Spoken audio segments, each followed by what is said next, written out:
Hey, welcome to But Wait, there's more number 21. So 21 times in almost 3 years, I felt compelled to make a follow-up video to full disclosure. And this time certainly qualifies. There's kind of three major things to talk about and follow up on and stuff that's come to my attention and all of that kind of good stuff. So we'll start with the Southern Honor. They had a great show, over 500 people in attendance, one of whom was Jabari. And Jabari wrote a great piece, which a lot of people have looked at, both on his personal page, on the Nation page that he runs, and on Georgia Wrestling History. And it sparked a lot of debate. And to his credit, I thought Dylan, the booker of Southern Honor, handled it great. I thought the thing that he wrote, um, describing going out of his way to sort of hear Jabari out in person, I thought it was really good. But two things that I pulled from that weren't so positive that I didn't talk about. One of them was the fact that Dylan couldn't name exactly what Jabari was talking about, which was the name of the tag team, the Lynch Mob, which Jabari found problematic, and that Gary Lamb to Joe Black during the show went, "I own you," amongst other things, right? The fact that Dylan couldn't name them outright tells you that Dylan realized, and I think he would say this as well, that they were problematic. And then to outside eyes that didn't have context at all, it would look especially bad. So that's one thing. So for people saying that it was not a big deal, and the number of Southern Honor fans came to their defense, um, and most of their defenses, I have to say, were ludicrous. The one that said, "I don't get offended when the wrestlers say stuff to me," is completely incidental, has nothing to do with what was being talked about. And then the other one was that Southern Honor has the most diverse roster. I think that that is partially true. I think that they do have an incredibly diverse roster. I wouldn't say it is more so or less so than most of the leagues around Georgia. Um, but this idea that their crowd is the most diverse is pretty ludicrous. Now, the person who said it qualified it by saying, like, of all the shows I've been to. But uh, the defense of, well, we're diverse, so there can't be racism, or any implication of racism, is an incredibly weird defense, akin to, but I have black friends. I thought that that was really ludicrous. And then a number of stories came out about, like, there being like an effigy of Joe Black that they were beating, like a pinata or something like that, and what a bad look that was. But then Joe Black approved of it, and so what does that mean? I think the long and short of it is, as Jabari sort of urged, do better. I think he himself, when he and I were messaging privately, he said, "You know what, as a fan, I'm going to do better as well. I'm going to really be vigilant about stuff." I think Dylan meant it when he said Southern Honor was going to do better. And if nothing else, I think it's great that there's a dialogue and people's voices are being heard back and forth. Um, so that's really cool. Let's go ahead and get to the second. I'm sure there's going to be more about this, but what I suspect is everything is going to be a net positive. I did think it was really weird that Gary had nothing to say. Now, I understand that Dylan said, "I'm speaking for Gary and I," but what I suspect and how I think it looked to most people was like, Gary doesn't really feel the way that Dylan does and didn't want to speak. That's how it looked. Now, he may write me and go like, "That's completely wrong. I felt the same way Dylan did." But I suspect that isn't the case. But it was a rare case of, I think, Gary making the right choice, which was to let um, somebody who I think really does care in Dylan speak on this and speak to Jabari. Um, and Gary can just keep being Gary. One thing I do think is interesting is now think different things are coming out about, like, they're anti-mask, anti-vaccination people, and Gary doubling down on, we're packing these people in without masks and we're going to do it doubly. I think all of that bluster and stupidity that's coming out. Whether that'll affect anything, I honestly doubt it. I think with that crowd, none of this stuff is really going to make a dent. But I think what Jabari wrote and said in the dialogue that he caused to happen, and make no mistake about it, he did that. Is really great because it creates this dialogue. It makes the wrestlers very aware. And I just think it's really cool. I just think it's really great. And then I noticed like a lot of Johnny come latelys, like people who are like, oh yeah, and I noticed this and I noticed this too, would have never spoken up. The thing about Joe Black's pinata being beaten in effigy outside would have never come out if not for Jabari. So he deserves even more credit for that. Super cool, super weird. Let's move on to a different story. And this one is a traditional, like, oh, Jesus, wrestling people are assholes. Let's put that up. I love putting it up platinum pinfall style. So, referee, let's have story time. And by the way, this is IWN. So I think IWN needs to answer for this. I think Mac Davis needs to answer for this. IWN is obviously a show in rapid decline, blown more money than any indie show anywhere, but especially in Georgia that I can remember ever. And that goes back to other leagues that lost $10,000, $20,000 a show. IWN has been unmitigated like tragedy. But they're trying to get it together and do shows that are probably a little smaller with a much smaller budget and all that kind of stuff. And Drake Bell, contends that they're going to have this app where they're going to show shows and all this kind of stuff. But this kind of thing does not bode well. The referee says, let's have story time. I need some opinions. Gets booked to ref in Georgia, 6 hours one way. That's IWN, which, by the way, has had no problem overpaying. They're flying in ring announcers from other states and paying people $300 to $500 and paying the boys very, very well. So that makes this story all the more inexplicable. So gets booked to ref in Georgia, 6 hours one way. Other ref is removed from the show due to showing up under the influence of pills roughly 15 minutes before opening bell. And I'm told I'll be compensated for the extra work. Now, here's the thing. Have there been referees who reffed entire shows themselves? Absolutely. Did they get paid extra? Probably not. But they are offering this ref more money. So that's important to note. Yeah. I ref the entire show top to bottom. Get told I'm great, roster was happy, and that they are more than happy to have me. And while they only paid me the original rate, they take care of me next show. So obviously the IWN is not turning anything resembling a profit, so they weren't able to pay him the extra money that they themselves agreed to and initiated, apparently. This referee goes on to say, gets unbooked from the next show 3 days later with the reason being, I asked for the additional after the show and was hesitant to agree to wait because we had another 6 hours to drive home, yet still agreed to wait until the next date. So in other words, this referee brought up the fact, hey, you guys said you're going to pay me extra. And they said, well, we can't do that right now, but we'll pay you more the next show. And he apparently maybe hemmed and hawed about it because he was probably going like, I'm probably going to get screwed on this. And they did agree to this and they initiated it. Why aren't they paying me now? And then they're punishing him for doing that, which is ridiculous. Am I in the wrong, or does that come across as shady to you all as it does to me? Anyone need a ref in Georgia this month? And I saw that IWN was saying, we need experienced referees. So if any part of this is true, and I'm inclined to believe just about all parts of it are true, and again, Mac Davis and Bell or whoever else is welcome to try to dispute this shit, this is a fucking terrible look, and it further cements my claim that IWN ain't about shit, and their mama said they ain't shit, and they will continue to not be shit. And until somebody can prove differently, that's the story I'm going with. It's cool that they're overpaying people. It's cool that they're paying the boys. It's cool, all that.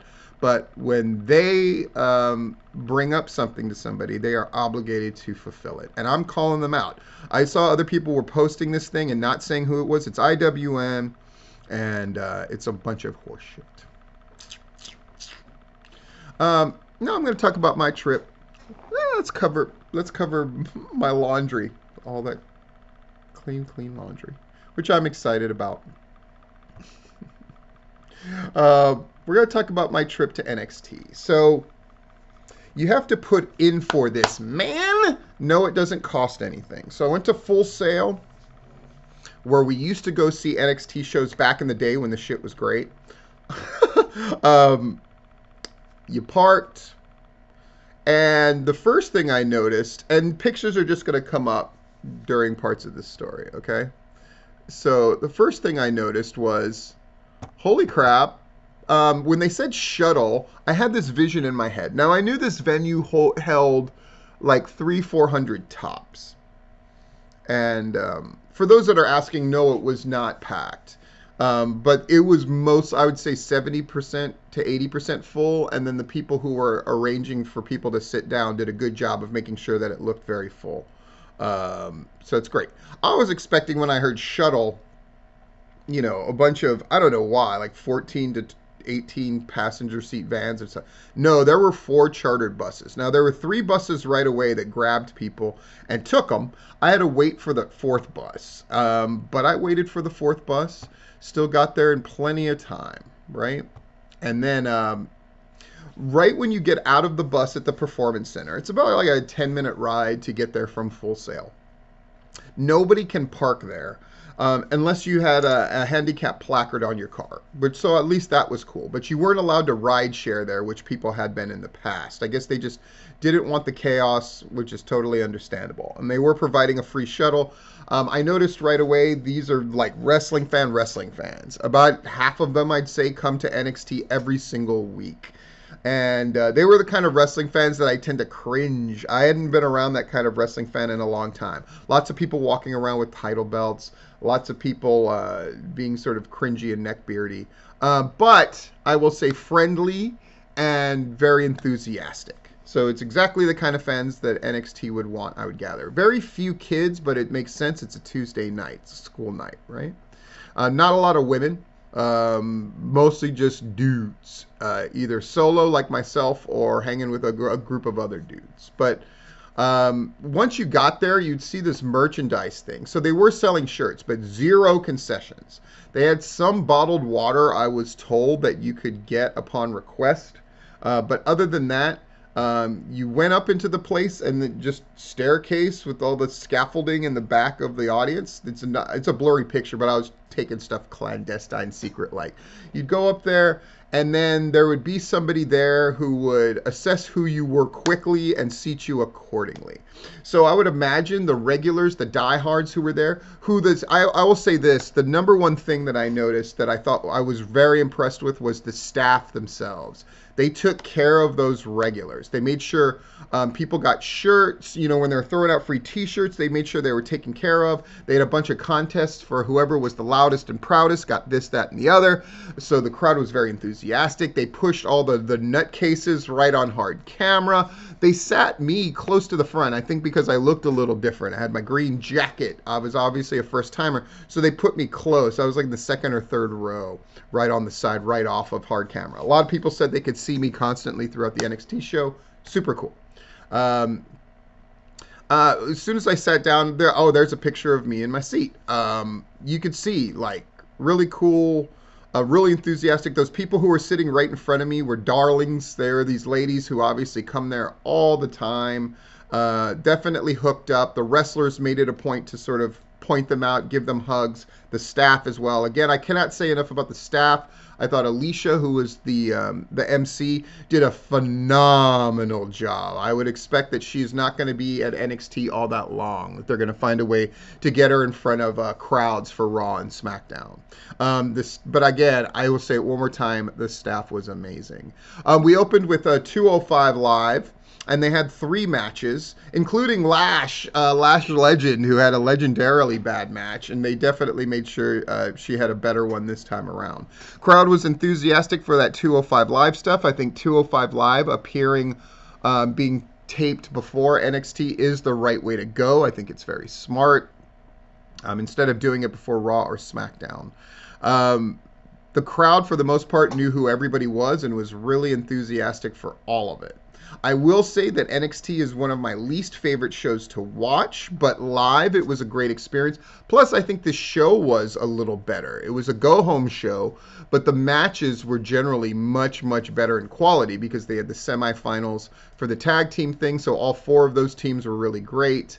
And then they had a number of big segments, and Dolph Ziggler in particular got a hero's welcome. Something else of note that happened during the show was how fast the changeover was from 205 Live to NXT. I mean, they brought out 10 people, blah, blah, blah, blah, blah.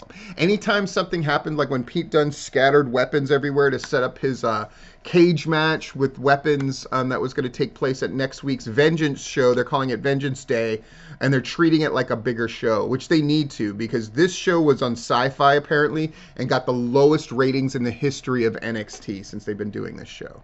400,000. And so for the people who are telling me like, well, they're never going to dip below 5 no matter what happens, they've done it. They're at 400,000. Now you're saying, oh, but it's Sci-Fi. But the last time they did a show on Sci-Fi, they were well over 500.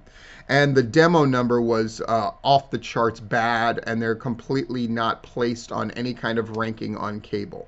So this show, as far as viewership, was an undeniably a disaster. However, the show itself was good, and I got this picture here. Priscilla Kelly, now Gigi Dolan, beating down Kaylee Ray. I will say Kaylee Ray is also head and shoulders, as far as female talent goes, phenomenal. Was it the right call to keep the belt on Mandy Rose? I think so, but Kaylee Ray has definitely showed. She's got like a real Kylan King kind of vibe about her. That she is, I think she's one who's clearly ready for the big time. And then finally, a last picture of myself on the bus. You'll notice I'm wearing a mask. I was one of, I'd say, 5 people tops out of like 250 that were wearing a mask. And the other people wearing a mask besides myself were people that I thought had probably they just didn't look that healthy. I think they had compromised immune system, so that's why they were wearing it. I was wearing it just because I can't afford to get sick. That's one thing, and I want to provide a good example for my kids. I'm in Florida, and COVID is very, very real here. Whatever the numbers are saying as far as declining, there's no doubt things are troubling. But, I've gotten used to that living in the South in general and Florida in particular. The people just couldn't wait to throw those masks away and pretend everything's okay.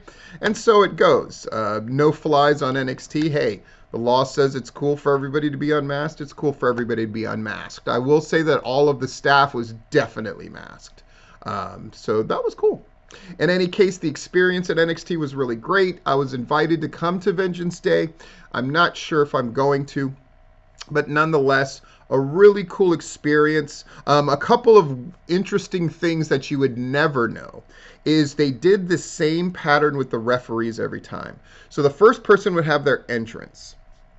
All eyes would be on them. Sometimes they would stop them mid-entrance and then show a vignette.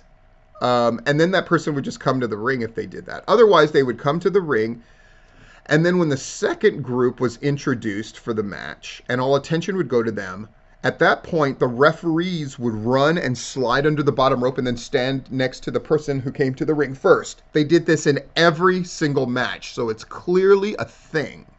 And visually, I get it. You don't want the referee in there to start so the person can have the entrance and have the stage. They really treated that ring like a stage. People would hit the ring, then they would just play to hard camera and do their set routine.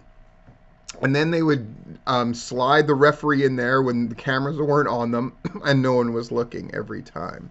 The other thing that I noticed that I would have never known had I not been there live was the the wrestlers and how they interact with the crowd when they're not on camera. So, for instance, after one of the matches, the team that took on MSK, when they had a bang up great match, and even though they were all beaten down and they had lost, when they were on the floor, they would reach their hands out and the crowd would just touch their hands, as if to say that was a really great match, and them acknowledging that. Which I thought was really cool. I hope they don't get in trouble for that. But I noticed it happened in a lot of the matches, especially the matches that were of a higher quality, competitive nature. Wade Barrett, when he came to the ring for the thing with Legado del Fantasma and Braun Breaker that Dolph Ziggler showed up for and Tommaso Ciampa showed up for. Braun Breaker, I noticed, would just give a little fist pound. So they did find ways to constantly acknowledge that crowd. And like I said, Alicia and that whole staff did such a good job with the live audience to keep them happy, because clearly the show was catered towards the television audience, which makes total sense. In any case, this has been, but wait! There's more, number 21. I got some editing to do, so I'm going to do that and get this thing up, and have a wonderful day.